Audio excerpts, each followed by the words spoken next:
Hey guys, we just got done with the rough plumbing of this house. My guys were in the crawl space and they found this guy right here. So thought I'd show you guys Petrified cat.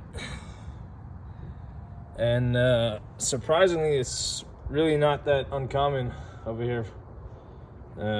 We find these quite often, so I don't know if the cat gets stuck down there or they're sick and they hide down there and then they just end up passing away, but yeah, there it is.